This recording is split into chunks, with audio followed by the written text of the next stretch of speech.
আমরা আশা করি বাংলাদেশের গণতান্ত্রিক শক্তিগুলোর মধ্যে যে কোনো ধরনের ফাটল সৃষ্টির প্রয়াস যেন ফ্যাসিবাদী শক্তি না পায়।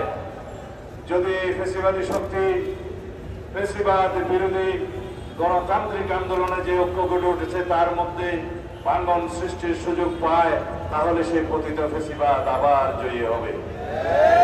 আমরা কি সেটা চাই? বাংলাদেশে কখনো ফ্যাসিবাদের আগমন হোক সেটা চাই? এদেশের জনগণ কি ফ্যাসিস্ট হাসিনার কোনোদিন চেহারা দেখতে চায়? সুতরাং এই ফ্যাসিবাদ বিরোধী যে জাতীয় ঐক্য গড়ে উঠেছে, বাংলাদেশের মানুষ যে জাতীয় ঐক্যকে শক্তিতে পরিণত করেছে, এই জাতীয় ঐক্যের বিরুদ্ধে যেন কোনো পদক্ষেপ না ওঠে, এই জাতীয় ঐক্যের মধ্যে যেন কোনো ফাটল সৃষ্টি না হয়, সেইভাবে আমাদেরকে সকল রাজনৈতিক দলকে গণতান্ত্রিক শক্তিকে ঐক্যবদ্ধভাবে এগিয়ে যেতে হবে।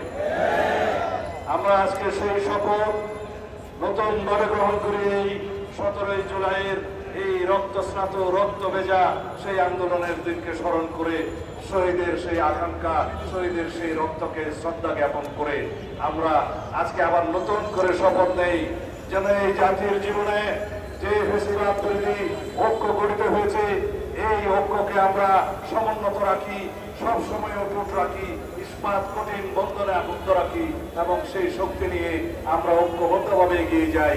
আমাদের মধ্যে গণতান্ত্রিক প্রক্রিয়ায় বিভিন্ন রকমের মতভেদ থাকবে, ভিন্নমত থাকবে, বহুমত থাকবে, কিন্তু বাংলাদেশের স্বাধীনতা, সার্বভৌমত্ব, গণতন্ত্র রক্ষায় যেন আমরা সবাই একই রাস্তায় এগিয়ে যেতে পারি, এটাই আমাদের জন্য প্রতিজ্ঞা হয়, শপথ হয়। For more updates, follow us on Facebook, subscribe our YouTube channel, get the latest update on www.daily-sun.com.